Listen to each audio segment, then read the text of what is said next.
Olá pessoal, estamos indo agora para a quarta aula. Vocês já estão tendo bastante familiaridade com a parte de risco de acidentes, riscos de doenças ocupacionais. O que a gente vai ver hoje?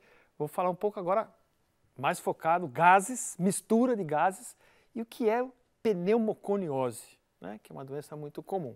Então nós vamos começar falando então de misturas gasosas. Porque vai que você tem um gás, você acha o limite de tolerância, monitora a concentração, aí está fácil, né? E se você tiver 3, 4 gases juntos? Fala, bom, eu testo para cada um dos gases? Pode ser, você pode testar. Mas se os gases, um afetar o outro, um potencializar o efeito do outro, um aumentar o dano que o outro faz, aí você não pode comparar isolado, não é? Então, relembrando, mais uma vez, tem mistura de gases, geralmente o ar. Tem oxigênio, tem nitrogênio, tem CO2. Algum deles faz mal? Todos os três fazem mal se for pensar como asfixiante simples. Então você pode ter mais nitrogênio, ou mais CO2, ou mais oxigênio. É um ponto também que passa do limite que você pode se considerar confortável para respirar. E agora vamos ver outros tipos de misturas que causam outros tipos de danos, né?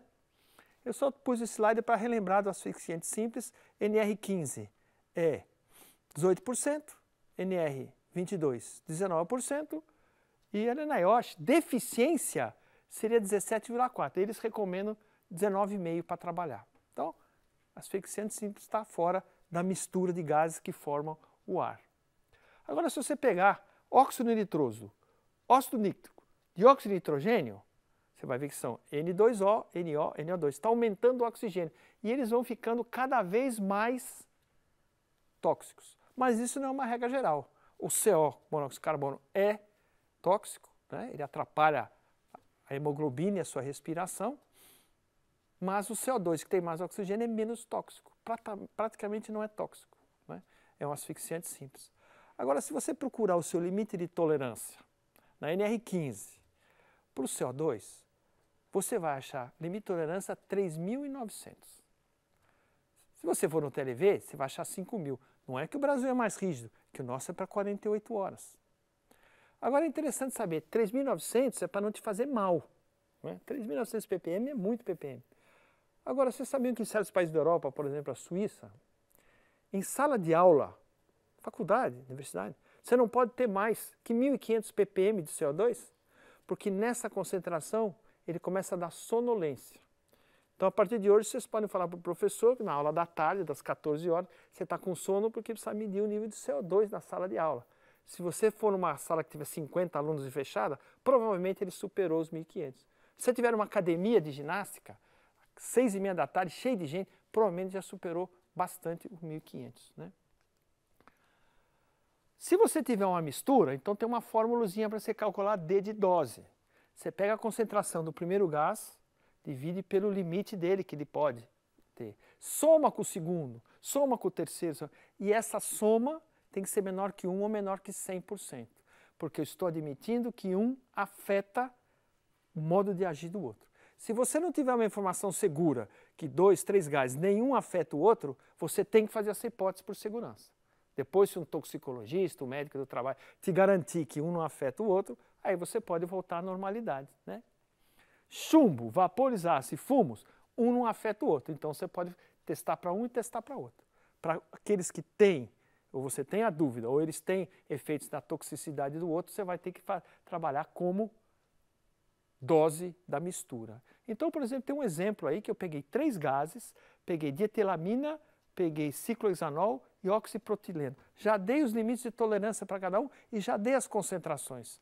Numa análise preliminar, você poderia falar, ah, bom, 2 estão fora e 1 está dentro, eu só vou atacar esse. Não, senhor. Eles podem ter efeitos aditivos e você vai fazer, então, a conta, que é da dose, e vai ver que a dose está 640% acima do limite de que você poderia ter, né?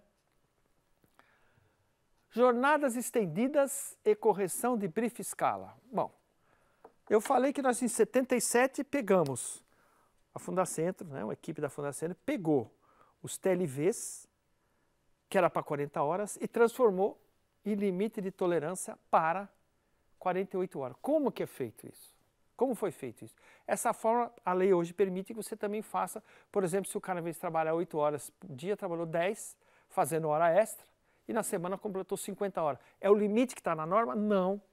Você trabalhou mais tempo naquela atmosfera, tem que ser um limite menor. Como é que eu calculo isso? A gente podia pensar assim, vou fazer uma regra de 3. Não, não é bem isso. Por que que não é? Se você ficou 10 horas em vez de 8 horas naquele dia respirando um gás tóxico, significa que você não ficou 16 horas se detoxificando na sua casa. Você ficou só 14 horas. Então tem que entrar dois fatores. O aumento do tempo que você ficou respirando o gás e o tempo menor que você teve para limpar o seu organismo com aqueles mecanismos de defesa. Esses dois fatores entram na fórmula que se chama a fórmula de Brief e escala. Né? Então, essa fórmula é muito simples. Está aqui a fórmula. Ela diz que o limite de tolerância para X horas, T horas, maior do que 40, é o limite de tolerância para 40 horas vezes um fator de redução. Quanto mais tempo você trabalha, menor é o limite pelo fator de redução. E a fórmula deles tem dois componentes. Aqui está 40 sobre T, que é aumento do tempo que você respira. E o outro é que se você trabalhar 168 horas por semana, se você trabalhar 48 horas na semana, que é 40 horas, você vai dividir 168 por 128 dá 1, não tem influência nenhuma. Então, quanto mais acima de 40 horas, maior o fator de redução. E aí eu fiz para você o que o Brasil fez em 78. Eles pegaram os valores de 77 e calcularam o fator de redução de 48 para 40 horas, de 40 horas, que era o TLV, para 48 horas no Brasil. E o fator de redução deu 0,78. Por isso que se você pegar 1977, os TLVs da CGH e os limites de tolerância de 1977, você vai ver que os nossos parecem ser menores. É porque a jornada é maior. Só que os nossos nunca mais mudaram. E os da CGH mudam todo ano, são atualizados. Novas evidências médicas, novas evidências toxicológicas, nova instrumentação, mais técnicas de análise de doença e percepção das coisas que estão acontecendo na toxicodinâmica do corpo. Eles estão mudando. Então, a lei diz, usa NR15, mas a lei diz, se não tiver lá, já usa da CGH. Mas a CGH já tem umas 700 substâncias e nós temos 150. Então hoje você vai usar praticamente sempre o da CGH. Você usa do limite de tolerância, porque diz a norma, mas se você é um bom prevencionista e sabe o que está acontecendo, você vai usar a coisa mais atualizada, que é a CGH. E eu dou um exemplo claro aí para vocês, fácil de fazer. Peguei uma substância cujo TLV é 10 ppm, que eu sei que é para 40 horas. E eu quero para trabalhar 10 horas por dia, uma semana, vai dar 50 horas. Que TLV eu vou usar? Eu tenho que reduzir essa jornada. Botando na fórmula, vai ser 7,4 ppm. Né? Então você não vai para aquele pessoal que trabalhou aquela semana usar 10 ppm, você vai usar 7,4. Ficaram mais tempo respirando um produto tóxico e menos tempo em casa para poder se detoxificar. Eu pus até num gráfico para vocês verem, né? Se você tiver 8 horas de jornada, o seu fator de redução é 1. Se você chegar a 16 horas de jornada por dia, 5 dias na semana, você vai ter um fator de redução de 0,25, vai ser 1/4 do seu valor. Né? Agentes químicos, material particulado. Vimos gases, vamos ver agora poeiras. Aí poeiras, eu quero falar de 3 coisas muito importantes. O primeiro é o tamanho da poeira. Então o tamanho da poeira é assim, se a poeira é menor que 100 microns, chama aerodispersóide, fica no ar um tempão, quase não se sedimenta. Se ela for menor que 10 microns, ela entra no seu nariz. Ela se chama inalável, porque você inala. Se ela for menor que entre 5 e 7 microns, ela vai até o seu brônquio. Ela chama torácica. Mas se ela for menor que 2,5 microns, ela vai ao seu alvéolo. Se deposita lá. Fica e não sai. Se for uma poeira de sílica, o macrófago vai, envolve ela. Ninguém sabe direito por quê, mas o macrófago morre. Aí o corpo estranho fica maior. Vai mais macrófago. Ele desenvolve a poeira de sílica cristalina e morre. E aquilo vai crescendo, crescendo, crescendo, até que o alvéolo não funciona mais, não respira. O pulmão está silificando, vai ficando um pulmão duro. Né? Se você tiver asbestos, que é amianto, são fibras, vai ao alvéolo, causa câncer. Então é muito difícil uma poeira chegar no alvéolo e o macrófago não conseguir tirar, você vai ter uma doença. E aí o pior, né? Não adianta parar de respirar. Já entrou no alvéolo, já é um corpo estranho. O macrófago morre, só cresce. Não para mais de crescer a sua doença. Silicoses, depois que começou, não adianta tirar do ambiente, não para mais de crescer. Então, poeiras inaláveis, torácicas e respiráveis. As partículas vão voltando mais ou menos sempre do mesmo tamanho quando elas vão diminuindo, não é? Mas algumas não são assim. O amianto, as bestas, elas vão virando fibras, vão virando coisas compridas. Pode ter 1 micro de espessura e 30 de comprimento. Se der a posição certinha, entra aquela fibra grande lá no pulmão, né? E também você tem fumos e particulados de diesel em motores, né? A gente às vezes esquece que na fumaça tem fuligem. Então, temos que preocupar. O tamanho da partícula, que nós vimos que era inalável, 10 micras. Nós vimos respirável, 2,5 micras, torácica, 5, 7 micras no meio do caminho. A composição química, a toxicidade, o diâmetro, a suscetibilidade individual de cada tudo isso influi na poeira que você está respirando, não é? Então, poeiras industriais estão entre 0, 1 e 3 microns. Então tem muito na faixa respirável. Tem partículas maiores, mas elas produzem muito nessa faixa. Então é respirável, então é problema. Uma coisa curiosa é o seguinte, para você ver uma partícula de carvão no papel branco, ao meio-dia, no sol, ela tem que ter mais ou menos uns 25, 30 microns. Portanto, a partícula que entra no seu nariz e que vai no seu pulmão, você não enxerga. Então, o cara está na estrada, um caminhão passa, uma poeirada, eu vou diminuir porque eu não quero respirar essa poeira. Não. Se você vê a poeira, ela não entra no seu nariz. O que entra é o que você não vê, né? Então, não adianta, aquela poeira não vai te incomodar, né? Eu tenho um gráficozinho, depois vocês olhem em detalhe, com todos os tipos de poeira e características dela, o que é talco, o que é sílica, sal marinho e assim por diante, bactéria. Lembrar que poeiras enferrujam e, em geral, as poeiras de metais, que vocês vão ver aí no anexo 12, os metais são muito tóxicos, né? Estanose, berilose, aluminose de alumínio, siderose de ferro. Agora, se aquilo oxidar, em geral, o óxido é menos tóxico. Então, do ponto de vista ocupacional, poeira enferrujar é uma coisa interessante para a gente, né?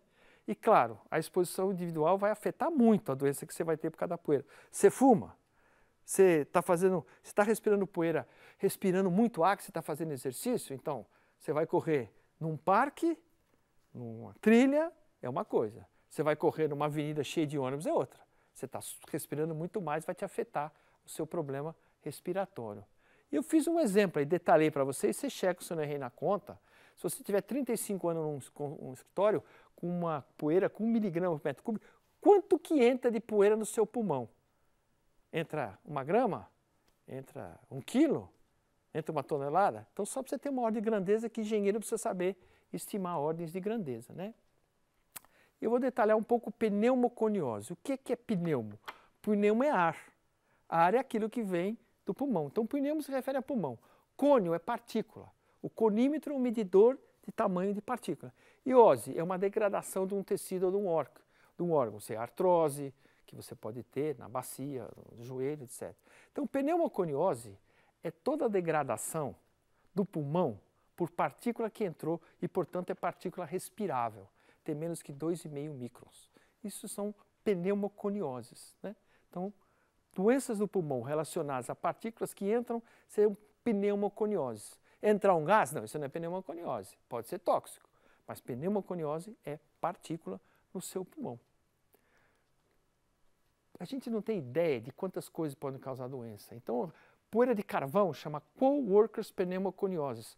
Causa sim pneumoconiose. Carvão causa. Sílica, berílio, nem tem no berílio. Vocês vão procurar NR15 no berílio, que eu peço no exercício, e não vão achar. Vão ter que procurar o TLV. O estanho causa estanose, o ferro causa siderose, alumínio, bagaçose, bagaço de cana de sangue, fibra de algodão, manganês, tudo isso causa doença. Manganês tem um exercício para vocês que eu resolvi aqui, mas a pergunta é para vocês pensarem. Se vocês entrarem no NR15, vocês vão procurar limite para manganês. Vai ao anexo 12, NR15, né? Poeiras minerais, procura, você vai achar limite para manganês. Você procura direitinho, você vai achar 2 limites. 1 miligrama por metro cúbico e 5 miligramas por metro cúbico. Para atividades industriais diferentes. E agora que você tem conceito de preço e valor, eu vou perguntar para você o que significa 2 limites para manganês. Você tem 2 hipóteses.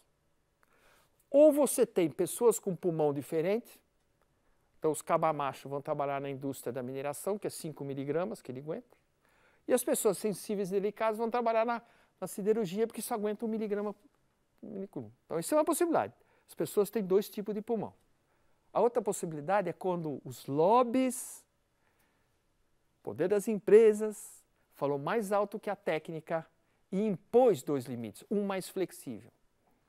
Então, quando você vê 2 limites da mesma substância para pessoas em atividades diferentes, alguma coisa está errada. A minha interpretação e de muitos higienistas é: a técnica sucumbiu à política.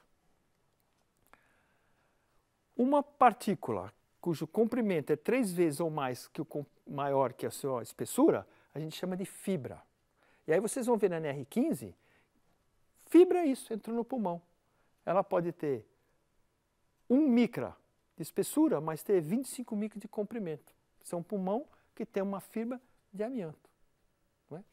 E aí vocês vão ver na NR15, quando vocês vão procurar os valores, nós vimos ppm, vimos miligramas por metro cúbico e vimos um limite que era asfixiante simples, 18 ou 19% de oxigênio. Aparece outra unidade lá, aparece F por cc, é fibra por centímetro cúbico. Esse tipo de pneumoconiose, você tem que contar no microscópio quantas fibras tem num centímetro cúbico no ar que você está respirando. A norma é em fibra por centímetro cúbico, né? É uma norma diferente. E nós vimos tudo isso que a gente cumpriu. Agora tem uma série de exemplos, que essa matéria também não é fácil, exercício que eu resolvi, mas vocês vão atentar que tem alguns limites, por exemplo, de sílica, que ele é variável no tempo. Como assim variável no tempo? Por exemplo, a poeira respirável, você vai ter que calcular o limite. Ele tem uma fórmula, 8 dividido por porcentagem de sílica mais 2, que te dá o limite. Então, se tem muita sílica na poeira, você vai ter um limite baixo. Se tiver muito pouca sílica na poeira, ele vai ter um limite alto. Então, a gente revendo viu que tem limite de tolerância. Tem aqueles que são fixos no tempo, que são os brasileiros, em ppm ou miligrama por metro cúbico. A gente tem limites brasileiros, ETLVs, que são fibras por centímetro cúbico. A gente tem limites que às vezes são 2 limites. No benzeno, que é proibido no Brasil, o benzeno também tem 2 limites para 2 tipos de empresas. E temos também limites que variam, como o de poeira mineral de sílica. Você tem que calcular o limite, ele não vem pronto para você, né? Novamente, tem leituras para vocês fazerem, tem um monte de exercícios resolvidos no final do material que vocês recebem. E aí, eu acho que para limite, vocês estão bem apresentados ao assunto, conseguem fazer uma série de cálculos e espero que tenham se interessado pelo assunto. Nas próximas aulas nós vamos ver novos assuntos. Muito obrigado.